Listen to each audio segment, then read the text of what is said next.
নমস্কার দর্শক বন্ধুরা, রেপ স্পোর্টস বাংলা আপনাদের সবাইকে স্বাগত। শুভ সন্ধ্যা। আমার সঙ্গে এই মুহূর্তে আছে শুভায়ন চক্রবর্তী, আমার কলিগ। এবং অবশ্যই আপনারা জানেন যে আমরা কেন এই সময় এই ভিডিওটা করছি। জানেন যে আগামীকাল কলকাতা নাইট রাইডার্স অত্যন্ত গুরুত্বপূর্ণ ম্যাচে মুখোমুখি হবে দিল্লি ক্যাপিটালসে। শেষ 3টে ম্যাচে তারা জিতে আছে এবং অবভিয়াসলি তাদের প্লে অফ কন্টেনশনে যে একটা সম্ভাবনা আছে, মানে সেইটার নিরিখে কিন্তু এই ম্যাচটা জেতাটা অত্যন্ত জরুরি to stay afloat in the tournament. আমি বলছি না যে তারা it will guarantee them a place, but obviously to stay afloat or rather সেই চান্সটা বজায় রাখা। তো সবাই প্রথমেই যেটা দিয়ে শুরু করব, KKR is pitted against the Delhi Capital side, যাদের কিন্তু 3জন প্রাক্তন নাইটস আছে, মিচ স্টার্ক, নীতিশ রানা এবং কুলদীপ যাদব। তুমি এই ব্যাটলটাকে কিভাবে দেখছো? না মানে Mitch Starc versus out of form KKR ওপেনার্সদের अगेंस्ट এই ব্যাটলটা হবে। আর মিচ স্টার্ক টাইটেল উইনিং সাইডের পার্ট, আমরা সবাই জানি মিচ স্টার্ক কি আনে অন দ্য টেবল। প্রথম ম্যাচ এই আইপিএল এ যখন খেললো 3টে উইকেট নিয়েছিল। হি ইজ বোলিং ওয়েল, স্পিডটা আছে, ওই জিপটা আছে। So Mitchell Starc versus Ajinkya Rahane, Finn Allen বা যেও ওপেন করুক, সেটা একটা নতুন বলে চ্যালেঞ্জ ডেফিনেটলি হবে টু ট্যাকল মিচেল স্টার্ক। বাকি তো আমার মনে হয় যে যেভাবে নীতিশ রানা ব্যাট করছে এই সিজনে, ফার্স্ট কয়েকটা ম্যাচ ভালো যায়নি, কিন্তু তারপর মোমেন্টাম পিক আপ করেছে আর রানস করছে। তো Nitish Rana not only with the bat, আমি সারপ্রাইজড হব না যদি নীতিশ রানাকে সামওয়ান লাইক রিঙ্কু সিং এর আগেনস্ট একটু বল করানো হয়। লেফট হ্যান্ডার আগেন একটু ম্যাচ আপে আসবে, সো একটা দুটো ওভার যদি রিঙ্কু সিং এর আগেনস্টে নীতিশ রানা বল করে আমি সারপ্রাইজড হব না। But KKR, specially KKR spinners versus Nitish Rana প্রচুর জানে, বরুণকে জানে, নারায়ণকে বহু বছর ধরে জানে। সো সবকিছুই জানে নীতিশ রানাও যে কখন কি করতে পারে। সো ওইটা একটা ভালো ফ্যাসিনেটিং মিডল ওভার ব্যাটেল হবে। আর কুলদীপ যাদব, দেখো কুলদীপ যাদবের এই সিজনটা খুব একটা ভালো যাচ্ছে না, সবচেয়ে বেশি 6 খেয়েছে এই আইপিএল এ। তো দেখা যাক কেকেআর এর মিডল অর্ডার কুলদীপ যাদবের এগেনস্টে কিরকম ভাবে অ্যাটাক করে। কেকেআর এর সাথে শেষটা কুলদীপের খুব একটা ভালো হয়নি, কিন্তু তারপর নিজের ক্যারিয়ারে অনেকটাই ডেভেলপ হয়েছে কুলদীপ যাদব।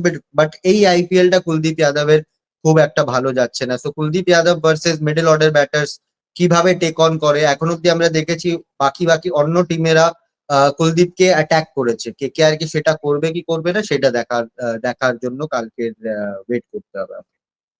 অবশ্যই Mitch Starc will be a threat. আপনারা জানেন যে শুরুর দিকে হি ওয়াজ নট অ্যাভেলেবল এবং it will be very challenging for the KKR openers. অবশ্যই আজকে কিন্তু বিশেষ প্রস্তুতিও নিয়েছে কিন্তু কেকেআর অনুশীলন। I was just talking to the KKR media manager এবং বলছিল যে খুব রেঞ্জ হিটিং হচ্ছিল, বিশেষ করে ফিন অ্যালেন, ক্যামেরন গ্রিন এবং অবশ্যই ফিন অ্যালেনকে আমরা আগের ম্যাচেই দেখেছিলাম against Sunrisers Hyderabad, the way he started. KKR need that momentum at the start, মানে যেটা আগের ম্যাচে দেখা গেছিল। ফিন অ্যালেন যদিও he could not make it big, but the start he gave. এবং তারপরে আজিঙ্ক্য রাহানে, আঙ্ক্রিজ রাঘবন সাথে দেখুন 165 was never a stiff challenge when you are 71 for 1 in power play. Subhain, now let's shift to the second topic, the second discuss the talking point, যে KL Rahul. He has been in outstanding form in this IPL, 400 উপরে run এবং একাই কিন্তু টেনে নিয়ে যাচ্ছে এই Delhi Capitals ব্যাটিংটাকে।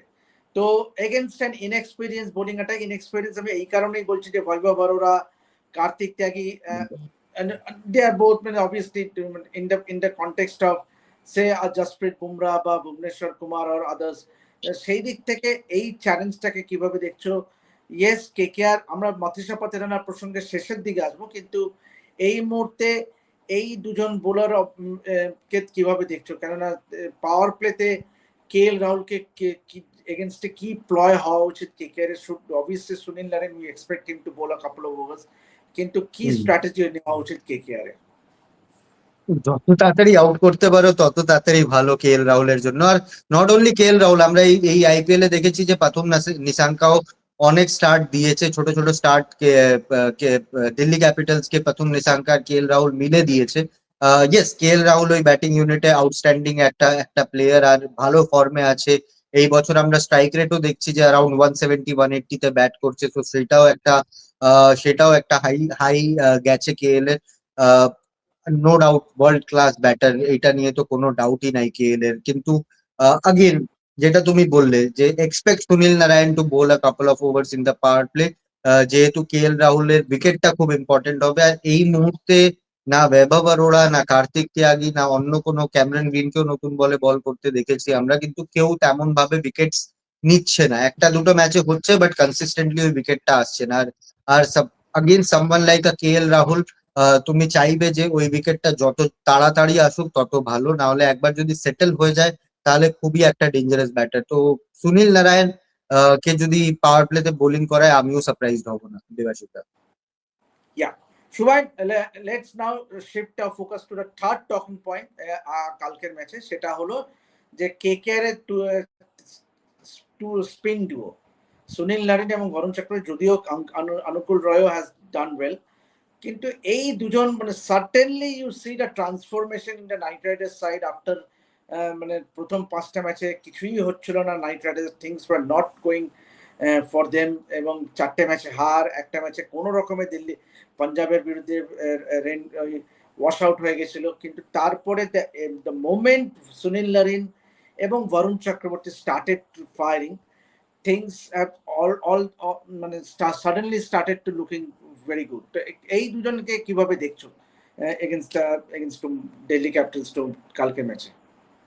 ভালো ভালো ব্যাটেল হবে, কেননা মিডল অর্ডারটা যদি দেখো, নীতিশ রানা রানসে আছেন, ক্রিস্টান স্টাবস রান করছে, আর সামির রিজভির রানস আছে। তো এদের এগেইনস্টে একটা চ্যালেঞ্জ হবে। আমার দেখার বিষয় এবার কি ডেভিড মিলারকে খেলাবে কি না খেলাবে, সেটা একটা দেখার বিষয় দিল্লি ক্যাপিটালস এর। But it's a very dissent looking middle order. Yes, একটু ট্যাকটিক্যাল ব্লান্ডার্স করেছে দিল্লি ক্যাপিটালসও, বাট এই লাস্ট 3টে ম্যাচে একটা প্যাটার্ন তুমি দেখবে যে পিচ গুলোতে একটু গ্রিপ ছিল, একটু হোল্ড ছিল। আর সেখানে এরকম পিচ পেলেই সুনীল নারায়ণ, বরুণ চক্রবর্তী, অনুকূলকেও আমি কাউন্ট করবো এটার মধ্যে, এরা কিন্তু জেগে ওঠে। আর তাই জন্য আমরা দেখছি যে এই টার্ন অ্যারাউন্ডের আগের ম্যাচেও সানরাইজার্স এর আগেনস্টেও স্টার্ট ওরাও খুব ভালো নিয়েছিল, বাট যেভাবে টেনে ধরেছে, উইকেট গুলো মিডল ওভারে নিল, সেটাতে বরুণ আর সুনীল নারায়ণের একটা বড় যোগদান। তো আমার মানে এটা একটা ইন্টারেস্টিং ব্যাটেল হবে যে দিল্লি কি সেরকম ভাবে পিচ দেবে যেখানে একটু গ্রিপ থাকবে, একটু হোল্ড থাকবে, স্পিনার্স এর জন্য অ্যাসিস্ট্যান্স থাকবে, নাকি একদম ফ্ল্যাট উইকেট দেবে যেখানে ওই 264 স্কোরটা হয়েছিল আর চেজও হয়ে গেছিল। সো সেটা দেখার বিষয়। পিচ যদি একটু অ্যাসিস্ট্যান্স দেয় তাহলে Sunil Narayan, Varun Chakravarthy will do good. Exactly Shubhan, এর পরে যেটা বিষয়টা সেটা হলো যে দুটি দল, কিন্তু মানে একটা দল is at number 7 in points table, একটা দল is number 8 in points table. Delhi Capitals 8 points from 7 কটা খেলেছে? 8টা না 9টা খেলেছে? 8টা না 9টা খেলেছে, I may be wrong, but আমি তাও একবার 9টা খেলেছে মোট likely. Delhi Capitals has placed 10, 10টা খেলে 8 পয়েন্ট, আর কেকেআর প্লেড 9 with 7 points। তো দুটো দলের কাছেই কিন্তু খুব গুরুত্বপূর্ণ এই ম্যাচটা জেতা।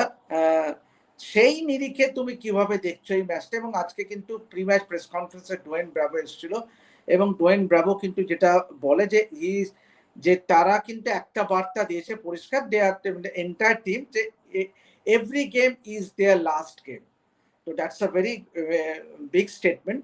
তো প্রতিটা ম্যাচ, এবং শুধুমাত্র কেকেআর এর জন্য নয়, it's applies the same for Delhi capitals as well, কারণ দুটো দলের কাছে প্রতিটা ম্যাচ ইজ কাইন্ড অফ মানে ফাইনাল। মানে সেই দিক থেকে কিভাবে দেখছো এই ব্যাটারিটাকে? দেখো, আমি অনেস্টলি যদি বলি, ডিসি আর কেকেআর দুজনেই কিন্তু প্লে অফ রেসে নাই। যেভাবে জিটি সিএসকে এগিয়ে গেছে মিড টেবিল ব্যাটেলে, কেকেআর বা ডিসি অনেকটাই পিছিয়ে গেছে। ইয়েস, জিতলে তো দুজনেই চাইবে যে জিতুক আর একটা গ্লিমার অফ হোপ অ্যালাইভ থাকুক, but very tough for them to qualify. But again, আমরা এটা আগে নিয়েও কথা বলেছি যে প্লে অফের হবে কি হবে না, you have to play for pride. Recent ইয়ার্সে ডিসিও খুব ভালো করেছে, প্লে অফসে কন্টিনিউয়াস গেছে। কেকেআর তো 2024-এরই winner, 3 time IPL winner. So it's all about playing for pride. আর আর যদি ডিসি নিজের ট্যাকটিক্যাল ব্লান্ডার্স গুলো সর্ট করতে পারে, they are also very good team. আর কেকেআর এর সাথে তো লাস্ট 3টে ম্যাচের মোমেন্টাম আছেই আছে। সো দেখা যাক কি হয়, বাট প্লে অফে আমি দুটো টিমকে চান্স দিচ্ছি না এখন। আমিও খুব একটা বিশ্বাস দিচ্ছি না, কিন্তু দেখুন যতক্ষণ জিতছে ততক্ষণ তারা টিকে আছে, মানে মানে যতক্ষণ না রিয়েলিস্টিক। ইটা লাগছে পাশে ততক্ষণ জেগে আছে। Exactly. And Shubhan, final topic that we are going to discuss in this video is Mathisha Pathirana. Yes, KKR আগের ম্যাচে ফিনালেন যেরকম ব্যাট করেছে, রবম্যান পাওয়েল যদিও ব্যাটিং এর অপরচুনিটি সেরকম পাচ্ছে না, but he has been outstanding with his fielding, with his catching rather. তো সেই দিকটা সুনীল নারায়ণকে তো প্রশ্নই নেই, ছুটতেই পারবে না কেউ, এবং ক্যামেরন গ্রিন। তো সেই দিক থেকে মাথিসা পথিরানা একটা ধাঁধাই এখনো পর্যন্ত রয়ে গেল কেকেআর ফ্যানদের জন্য, তোমার আমার জন্য। তো সেই দিক থেকে তুমি কি মনে করছো যে কোনো মানে if there is some sort of assistance বা কোনো কিছু, বিশেষ করে আমি ইনএক্সপিরিয়েন্স বোলিং এর কথা বলেছিলাম যে when it comes to the pacers, is there a way where you can get in a fit in a Matisha Pathirana in the playing 11 নাকি না? মানে আমি তো আগের বারও বলেছিলাম আমি বেশ সারপ্রাইজ যে এখন অব্দি মাথিসা পাথিরানাকে খেলানো হয়নি।